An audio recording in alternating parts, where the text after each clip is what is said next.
gorgeous. Thank you. Very nice. Hi, everybody. It's really nice having you on the show. Thanks for being here. It's nice to be on the show. I'm a very, very big fan, kind of Oh. a geeky fan. And my dad was on the show a couple years ago. Your dad, Quincy Jones, legendary music producer Quincy Jones. That's yeah. him, yes. Give it up for him. Yeah. Good man. But when he was coming on the show, I was like, oh, will you just tell Conan that I love him? And I sort of meant like in the hallway, maybe on the way to the bathroom or something, if you guys were meeting. He literally sits down on the show, and the first thing out of his mouth is, my daughter thinks you're hot. I'm sitting at home dying inside. You were dying? Yeah, I was really embarrassed. I watch that tape every night. Your daughter's hot. Your daughter's hot. Your daughter's hot.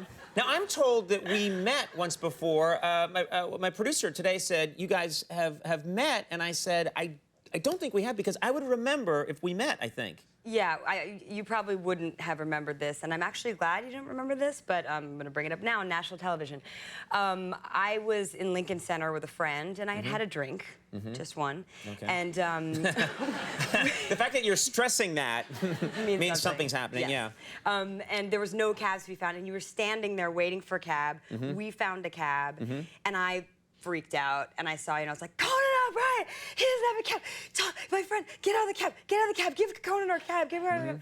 You were like, no, no, that's fine, that's fine. You were very gentlemanlike. My friend was like, we're not getting out of the cab for him. Right. We were getting in the cab, we were leaving. That guy I remember. Because I pulled him out of the cab with one hand and punched him into the sky. Remember that? Very heroic, yeah. Yeah, and then my clothes ripped off because I flexed. Remember that? Is this a dream? Or... I don't know. Maybe I made up that last part. We have something in common. We both come from pretty big families. Yeah. I'm one of 6 kids. How many kids in your family? I'm one of 7. One of 7. I beat you by 1. You win again. Where are you in the order? I'm 6 of 7.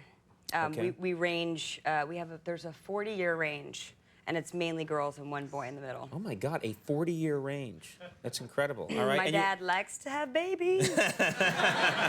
Now you've embarrassed him on television. Sorry, Dad. Now, all of you have, do you all have sort of unusual names? Because my brothers and sisters have more, you know, sort of normal names. Like yours? They just have a sort of normal names, and then they were like, they got to me and they were like, Conan. Right. We don't know why. Right.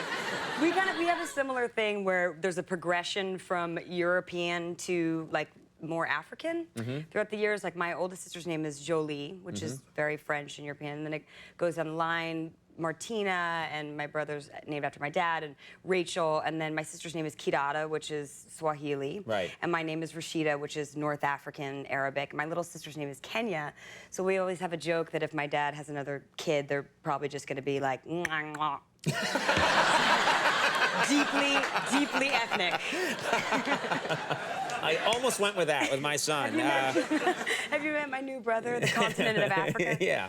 Now, I'm going to ask you about your dad for a second. He must know everybody in the world. Do you know what I mean? Yeah. I mean, he's not. There are a lot of famous people out there. Your dad is internationally revered and respected. So, is that ever strange that he has that kind of? When you talk to your dad, you realize the kind of power he has over all these people? I do, and he's still so grateful and so joyful about working with people and meeting new people and whatever, and he's so busy all the time, and he's like been to 50 million different parties and countries and forums, and he produces all this stuff and, like, you know, big events or whatever, but he often leaves me messages on my machine, and because he's so busy and because he meets so many people and he goes to so many events, he leaves out really necessary details about just the sort event. of what he's up to, yeah. Yeah, so the message will go something like, and this is actually how my dad talks, honey, Colin Powell, Christina Aguilera, Kofi Annan, Buzz Aldrin, Oprah,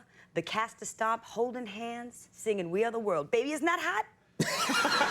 And then I kind of have to be like, what? What do you mean? Was that a dream you had? Or is that a dinner party you went to? Was that something you produced? Right, exactly. Were all those people in a cab together? What happened? Right. Wow. Now, where do you, I know I've been to the set of The Office. You guys shoot the show in Los Angeles. Yeah. Where do you live right now? Well, I live in New York officially, but I'm out in LA a lot. But I'm always so happy to come back to New York. It's a very unique city.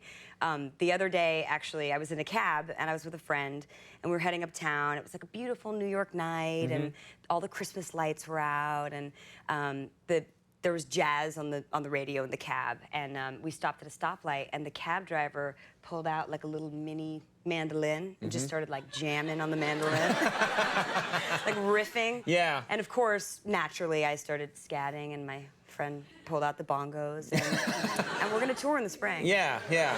The problem is that he kept driving then, and you crashed into a fountain.